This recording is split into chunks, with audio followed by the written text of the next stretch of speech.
Hi guys, welcome back. So today the plan is to do the same phase 1 DMVPN but with the dynamic mapping. So phase 1 with dynamic mapping. I'm gonna load the same lab config which we did previously, and I'm going to change the name of my lab to lab number 6 because this is lab number 6 routing protocols with, instead of static mapping, we will be doing dynamic mapping. So this is not a big difference in the lab what we were doing. So I'm gonna wipe the configs and then I'm gonna load. I'm gonna start all nodes. Let's see what's gonna happen. So they are all started. I'm gonna select them and I'm gonna say console to select it.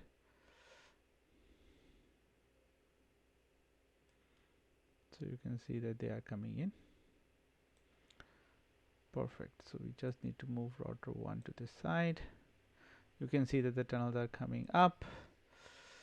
So things are moving good. So let's first verify that we have dynamic NHRP already configured, just to verify that what we have loaded is already there. So I'm gonna check. So show run interface tunnel 1. First of all, we will see what we have. So here you can see that this is hub, router 1 is our hub, and we can see that there is no static mapping for any client, right? So now let's move on to router 2 and look at the tunnel interface here, and we can see that this guy only has one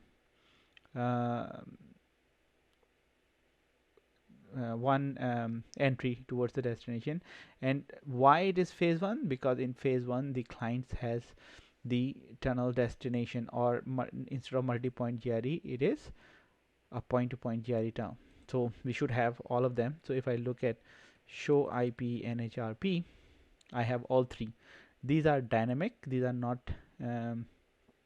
static NHRP mappings. Okay, so now once we have that, it means that I should be able to ping 10.1.234.2, 3 and 4. These are my end hosts. So if I go on router 2 and if I want to ping 10.1.234.1, I can ping 3, I can ping, and 4 I can ping. But remember, this is phase 1, so 3 and 4 will always go through the hub, right? So this is the basic of DMVPN phase 1 dynamic maps, right? So now let's do some routing. Let's run some routing protocol on that. Now remember, last time we did a RIP, EIGRP, OSPF, and BGP, right? We are going to do the same kind of stuff here as well.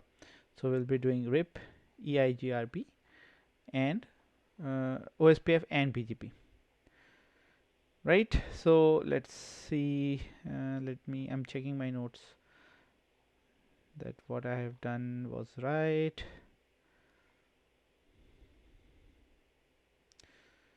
So yeah, let's continue. So we can do all, or we can do one lab just for the last one. The last one we did the BGP, so we can do BGP, or we can do the whole scenario again. So what I will do just the BGP, so that our lab will remain short, and then you can continue doing all others by yourself, right? So let's continue what we're gonna do. So what we are going to do is we are going to create the BGP sites, and remember the BGP sites are 100, 200, 300, and 400, right? This in our last topic. So what I'm going to do on router 1, I will say config t router BGP 100,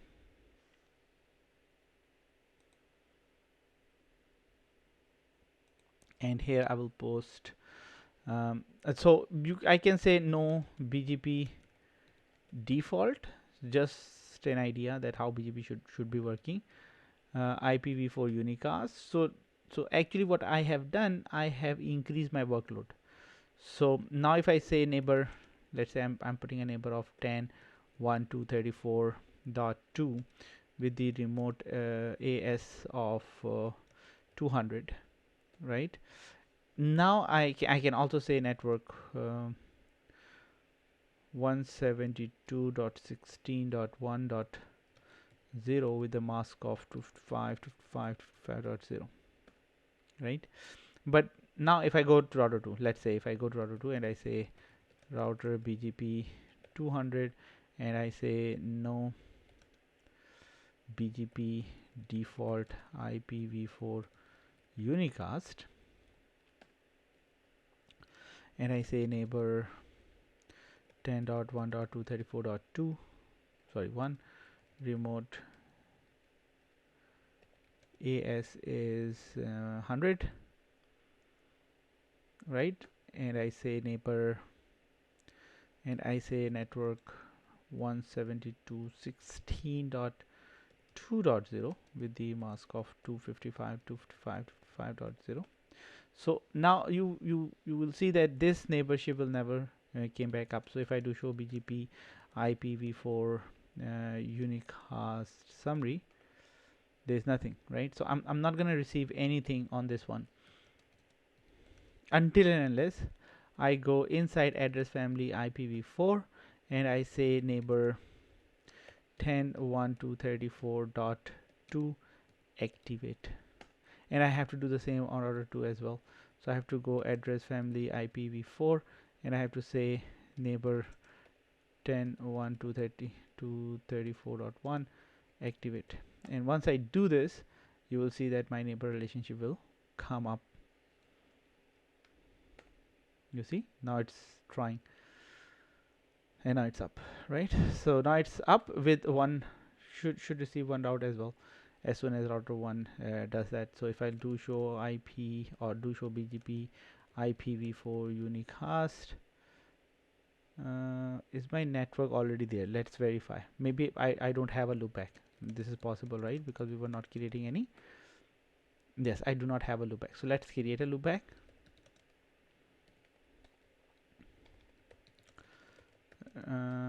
Interface loopback 0 IP address 172.16.1.1 255.255.255.0. So now it's everywhere I will create one 172.16.2.2 255.255.255.0, and on 3 I will do the same. Loopback 0 IP address 172.16.3.3.255.255.255.0, and I will do the same on order 4. Config T interface loopback 0 IP address 172.16.4.4, and if I go on order 2 and if I do show IP route BGP, I should have 172 route because I already advertised it. And if I go on router 1, I should have loopback of router 2, right? So this is fine. So let's now move on to router 3, and I can say config T router BGP 300 and no BGP IP or no BGP default IPv4, and I can say neighbor 10.1.234.1 with the remote AS of 100 and the network of 172.16.3.0 with a mask of 255.255.255.0, and I can go into address family IPv4 and I can say neighbor 10.1.234.1 activate, but I have to go on router 1 as well. So let's do router 1 all of them. So router BGP 100 neighbor 10.1.234.1 3 remote AS 300 and 400 for 4, right? And then I have to go to IPv4 and I have to say activate 3 and activate 4. So you can see 3 came up. So on 4 I can go in and say the same thing, router BGP 400 neighbor before I will do the no BGP default IPv4 unicast, then neighbor 10.1.234.1 with the remote AS of 100, and I will define network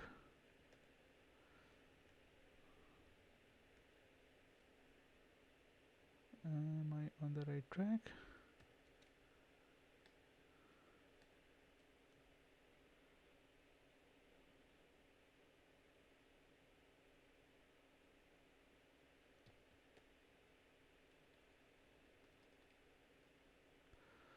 Router BGP 400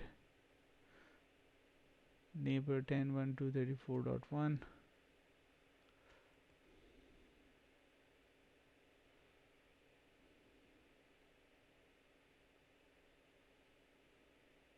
That is strange. I cannot do network.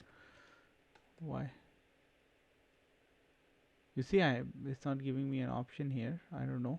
Let's see. Network 172.16.4.0 4.0 with the mask of 255.255.255.0. It took the command, but it's not showing me. It's not showing me network. There was something wrong with this iOS maybe. Okay, so let's continue. Address family IPv4 neighbor 10.1.234.1 activate. Usually I would like to do with iOS V, but that takes a lot of time to reboot and all. That's why I'm not using it.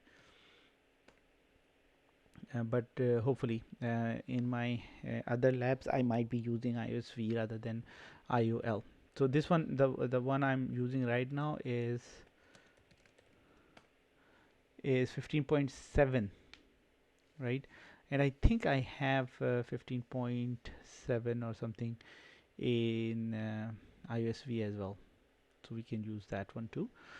But as you see, this is not supported by Cisco. This is their internal. I just got it from the internet, just using it to do the lab because it's fast, it requires less RAM, so that is the reason. I have the real membership or registration, so I'm gonna use those here in my next set of labs when I'm gonna done with DMVPN. So far, if I look at show IP route BGP, I have all the 3 routes coming from all the other neighbors. So if I do show IP BGP, you can see that I'm receiving them from router 1, and next hop is not changing. So even if I want to go, let's say if I do trace route to 172.16.2.2 with the source of loopback 0, I will always go from router 1. The other thing what we can do, because we have the reachability, what we can do is that we can have multiple neighbors from these guys, like we did in our last lab. So what we can do, we can go inside router BGP 400 and we can say, you know what, we also want to have a neighborship with 10.1.2.34.2 with the remote of 200. I have to type remote 200 and 3 with 300, and then address family I have to say activate and activate, and I will go do the same on order 2 config t router BGP 200 neighbor 10.1.2.34.3 remote of 300 and 4 with the remote of 400, and then address family IPv4 I have to say neighbor activate and neighbor activate, and if I go to 3 I have to do the same here as well. The reason we were able to do that because we have the connectivity to those sites via DMVPN. So let's do neighbor. Just give me a magnet size. Okay, I was trying to get water. 10.1.234.222. Remote access is 200, and then 400 for router 4. And then in address family IPv4, I can say, oops, activate, and then 2 is also going to activate. So now if I go back, let's say go back to 2 or 3, if I do show BGP IPv4 unicast, you can see that now I'm gonna receive more paths once router 1 is gonna send me, or all of them should be started sending me. So if I look at right now, if I look at the summary, they are still not up yet. So 3 and 4 are still not up, and let's see if I have done any mistake. Let's verify show run section router BGP. So if you look, I have 1 3 4. I have 1 3 4 activated with the proper remote AS. So let's go to 3 and do show run section router BGP. I have 1 2 4, and they are properly activated as well. And from here I can ping 10.1.234.2, yes, and 4 as well, right? So connectivity is there. So I should get the connection up soon. It says active. That is not good. That is not good. It says it is telling me that it is active. Why? So if I do here show BGP IPv4 unicast summary, this is active. Let's troubleshoot. Maybe I'm missing some configuration, right? Maybe I'm missing some configuration. So let's see what am I missing, guys? Maybe something under the tunnel. Let's see. So this is point to point. I have the mapping. Everything seems fine here. I don't see any issue on this side. So then what could be wrong?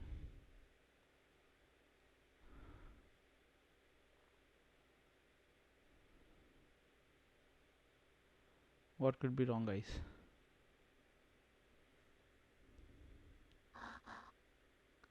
NHS value is there, so my NHS is good too, right? So that is fine. That is why they are registered, otherwise they won't get registered. But my BGP is not coming up. So here we have the BGP. So if I do show BGP IPv4 unicast summary, I have all of them. That is fine, 2 3 4. But between 2 and 3 I am not getting.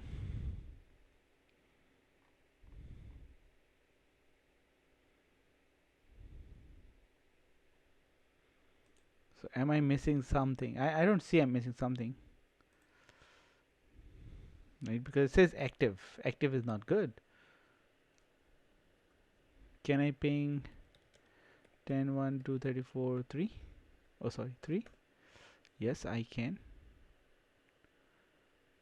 This is 300. This is 300. That is fine. What about here? 200. That is fine.